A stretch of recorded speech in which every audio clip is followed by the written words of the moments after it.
a lot is just self-evident. You're gonna have to pay attention. That's a big part of what's happening, is just paying attention. There's lots of little bits and bobs that you'll miss, like that one. Two Bits and perfectly bobs. good concepts. Which ones? BBs? Airbnb? Bits and bobs. Netanyahu. No, the only real thing I'm getting at right now is that perhaps there are areas of your life that you perhaps, I will not say perhaps again,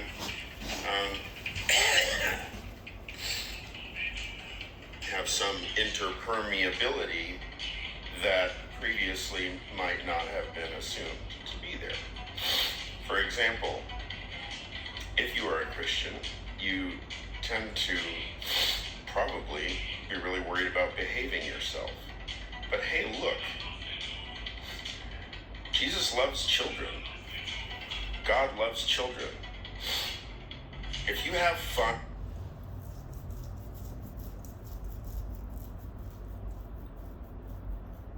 Am I really gonna do another one of those Niall Ferguson things? I mean, yeah, I guess I have to do tons of them now that I'm being such a little bitch. Let's see. A warning from history.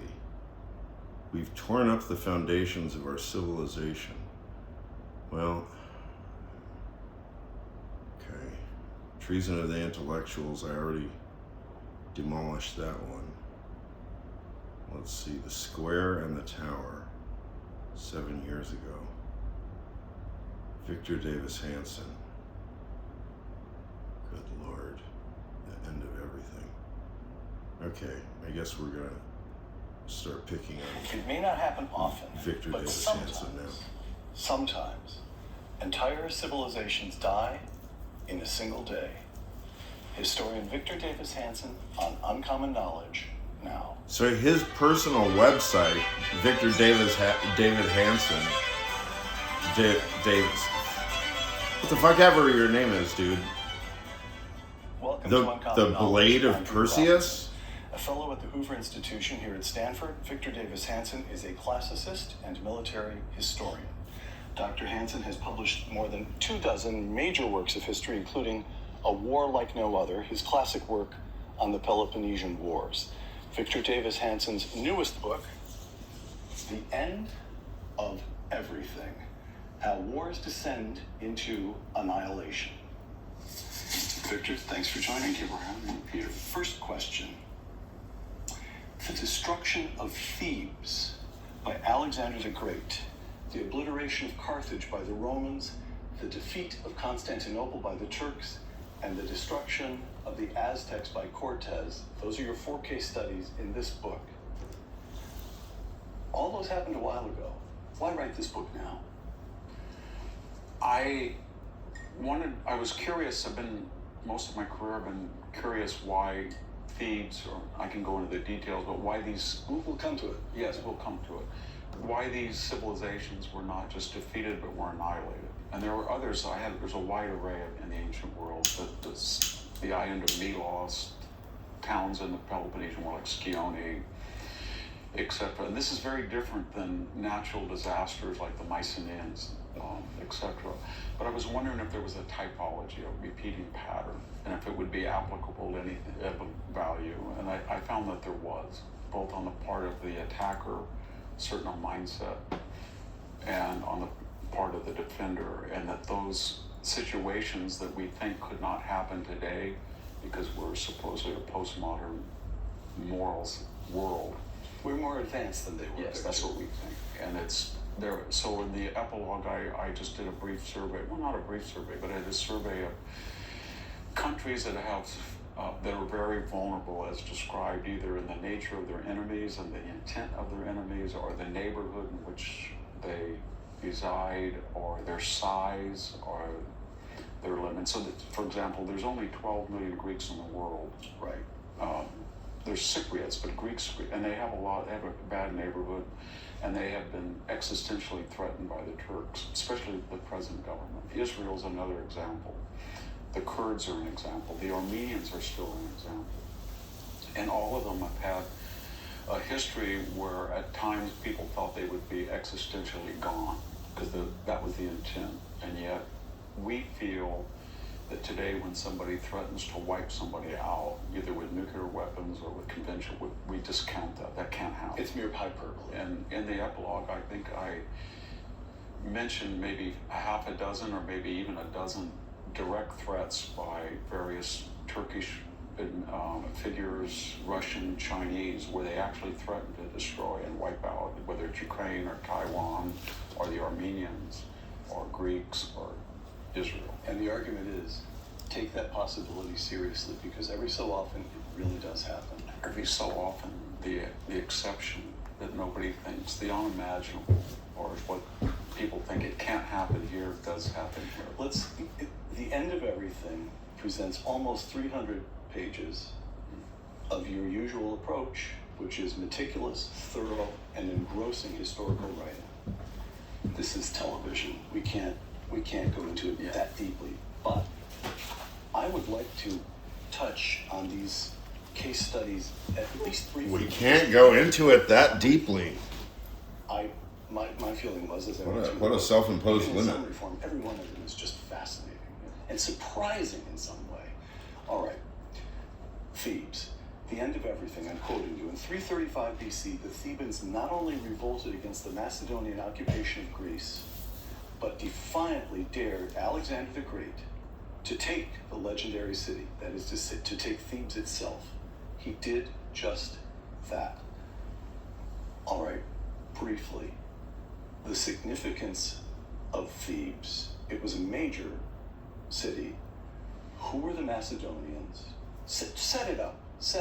Who are the Macedonians, and who is this brilliant figure who arises as a very young man, Alexander the Great? Well, for 20 years prior to 335, Philip II of Macedon, Alexander's father, had taken a backwater area that was deprecated as uncivilized by Greeks. That's the northern mountainous region. The mountainous region that today is parts of northern Greece and the autonomous state of so-called Macedonia. And he had forged a imperial power. He was a hostage at Thebes when he was a young man himself, and he learned from the great master of Epaminondas about Greek military tactics. He lengthened the sarissa. He did all of these military. Sarissa is pike. Right. So he innovated and improved on Greek phalanx warfare, fighting in column. And it was a juggernaut, and he came from the north, and he conquered at the Battle of Chaeronea 3 years prior to this. He destroyed Greek freedom by this. Basically, it was an army of Thebans and Athenians and a few other city-states, and they were conquered and they were occupied, and there was no longer a truly consensual government in these cities, 1,500 city-states. And he had a plan or an agenda that said, I will unite you, and even though you think I'm semi-barbarous, because Macedonian, it was sort of hard to understand. You could understand it, the language and the tradition, but it had no culture, the Greeks thought. But we're going to unite and take Persia and pay them back for a century of slides and get rich. The math that and the Greeks Macedonians had no culture, so the Greeks thought. Is that true? And he had his 21-year-old son, who had been at the Battle of Chaeronea at 18 and had been spectacular in defeating it. And they didn't take him seriously. The Thebans, or the Greek city-states in general. Yes, they thought, you know what? He's a kid. No, who's going to take over from Philip II? He was a genius, and he's got bastard children here and concubines there, and he's got this one guy named Alexander, and don't take it. We're going to revolt. And everybody said, well, we hear about it, and he's kind of fanatic. Be careful. But we're willing to revolt if you revolt first. And Thebes was, at this time, legendary because it's the legendary home of Oedipus and Antigone. It's the fountain of Greek mythology. it has a kind of a dark history because bad things happen at Thebes, like Oedipus kills his father, or Antigone is executed. Or, Not a lot of cheerful stories. yes, in Euripides' Bacchae, it's under the shadows of Mount Kithairon. But the point is that it had been under Epaminondas, a Pythagorean enlightened society, the first really expansive democracy. It was trying to democratize the Peloponnese. So it was the moral leader at this point, not Athens. Roughly, how big a population? It was small. It was somewhere between 15 and 25,000 citizens, and maybe at most 5 or 10,000 residents. But it was the capital of what we would call today in English a province called Boeotia. Right. And that probably had somewhere around 150 to 250, and it was the capital that subjugated them. Okay, but it had a separate dialect. Theban dialect was different than the Boeotian dialect, and it was the stellar city. So Alexander then says, if you revolt, we're going to come down. So he eliminates his enemies. He starts the march. The Athenians are egging the Thebans on and said, don't worry, we'll come. And the Spartans are going to come. Both of them are fine. And the long and the short of it is, he arrives there. The Thebans mock him. They think we can replay the Battle of Chaeronea, we'll win. And all of a sudden, when he shows up, they have no idea who he is. They don't know what he's intending. Had they studied his career, they would see he's a killer. And he's a genius, and he's about ready to conquer the Persian Empire. And he needs to have a solid home front. And he means business. And he doesn't play by the rules. And the rules of Greek warfare, except for the Peloponnesians, you don't destroy your enemy. You don't. Even Athens, as it lost the Peloponnesian War, they did not destroy Athens, the Spartans and the Thebans. So they're going to come, the Athenians are going to help them, they egg them on, they revolt, they kill the Macedonian garrison, or they imprison them. And Alexander pulls up with this huge army. You can't get 200 miles from the north in 10 days. You can if you're Alexander. You march it. So far, I haven't really heard any mistakes. They build siegecraft, and Except for that one thing about, but he wasn't making that claim. He was making the claim that the Greeks thought that the Macedonians had no culture. But that's not really his mistake. So far, he's just doing straight up and the Athenians dissipate. historical on your own. description. This is the 7 gates of Thebes, the magnificent walls of Thebes. We've only been broached once. So, like, all this stuff, I don't know this stuff. I'm Greek. We're on the defensive. I'm Greek. I don't know this stuff. So right now, he is teaching me. I just sit down. So that's how I learned whatever I learned. They think they can negotiate. They think, and he says, "I'm going to kill every person that's over the age of 16. I'm going to enslave every woman and child. But you know what? I will save the descendants of Pindar, the poet, his house, and maybe some religious shrines." And he levels the city down to the foundations, and there are no more Thebans. Later, the Macedonians will take the site and bring in other people, other Greeks. And so there is no longer a Theban who have been there for 2 millennia. They're gone. They have their own culture, their own history. It is recognized as such by the entire Greek-speaking world, and they even have their own, not quite their own language, but their own dialect. Yes. And it just ends. Yes, and some of the surrounding Boeotian villages, of course, don't like them, so they join Alexander. And they haul off the marble columns, they haul off the roof tiles, they level it. After Alexander's death, some 2 decades later, they think it'd be good propaganda to refound Thebes, and they call it Thebes, which is the modern city today. Right. But it's not the same culture. Okay, that's example number 1. By the way, do we have, from contemporary sources, who would have written about that? What effect did that event have? It shocked all the other Greek city-states into total submission? Yes, they could not believe it. They completely folded.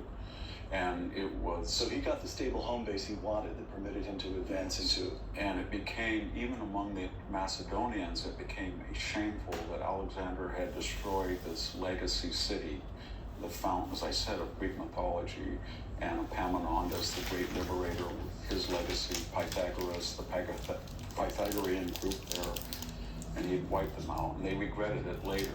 But at the time, nobody came to their aid. They were very confident. They didn't think anybody would ever do that, and they were shocked. It was something that had not happened before.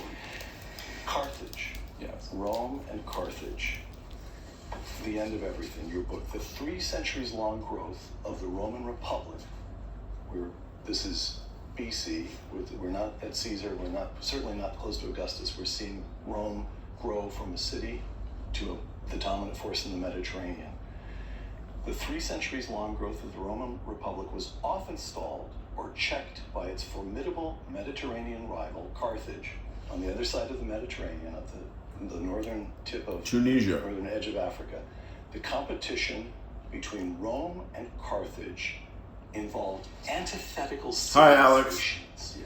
Hamzawi. Explain that.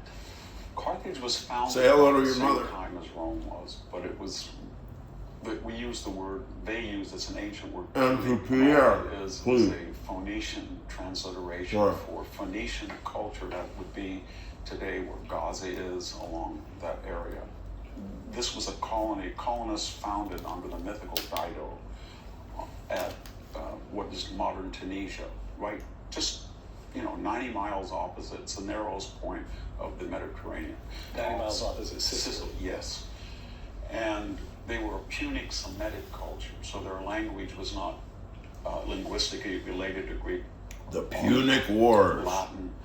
They did things that classical culture abhorred, such as child sacrifice. However, they were heavily influenced by Greek constitutional history, so they actually had a constitutional system. They learned about Western warfare from Spartan taskmasters. And so they fought these series, what we call the Punic War, first and second. Unfortunately for Rome, they were confronted with an authentic Alexander Napoleon-like figure in Hannibal, who took the war home. Second Punic War, he goes across into what is now Spain. Hannibal of Carthage. It goes behind the Roman lines, so to speak, famously taking elephants up over the Alps and then wreaking havoc From 219 to 202, this war went on. in Italy itself. In a series of battles at the river Caecanius, Trebia, Lake Trasimene, and Cannae, he killed or wounded 250,000 Italians, and he ran wild for over a decade in Italy until Scipio Africanus invaded Tunisia and forced him to come home. But To defend his home. Yes, and he lost the battle to Zama. He was exiled. But that was such a trauma or wound in the Italian mind. It was always Hannibal ad portas. They scared little kids with Hannibal's at the gates. Right. And they were traumatized, so they had given a very punitive peace to the Carthaginians, and they said, you're going to pay this huge fine, and you can never make war without our permission. You're going to surrender all of your European and Sicilian colonies. We're going to have it. And you're going to be largely confined to the city of Carthage and some satellite villages. So the Romans, I'm thinking now of a phrase that was used by Madeleine Albright to describe what we had done to Saddam Hussein. The Romans had Carthage in a box. Yes, that was the idea. So may I set up the Third Punic War here, which brings us to the event to which this chapter is dedicated. I'm quoting the end of everything. After the first 2 Punic Wars, there was no call at Rome to level a defeated Carthage. And yet Rome attacks Carthage again. Why? Well, it's very ironic and tragic because they paid the indemnity off early.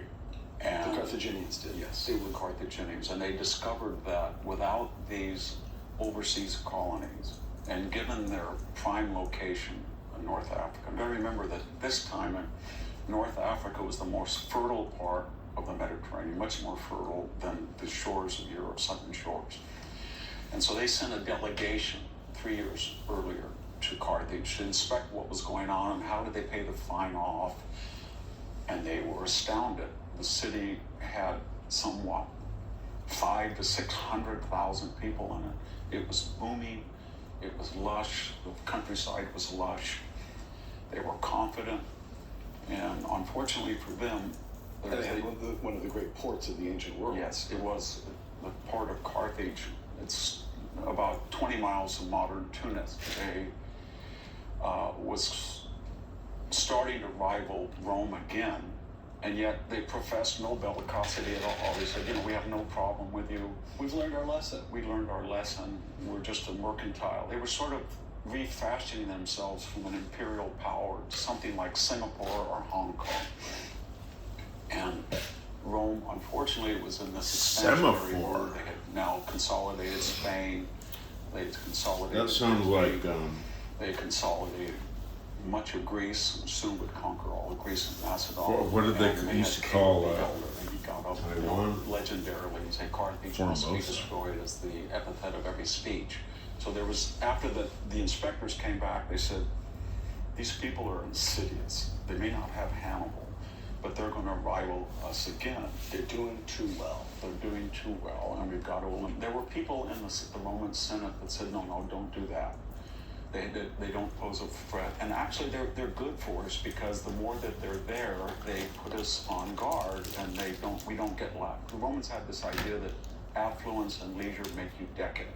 So just the fact that they're right across the Mediterranean means it will always be vigilant. Competition is good for us. Yes, kind of what Americans used to think, 19th century. So unfortunately, they decided that they would present Carthage with a series of demands that could not possibly be met and still be autonomous. So they sent a group from the Senate down, 2 consuls. Consuls were, consular army was rare, but they brought 2 consuls in an army, and they landed them there. And they said to them,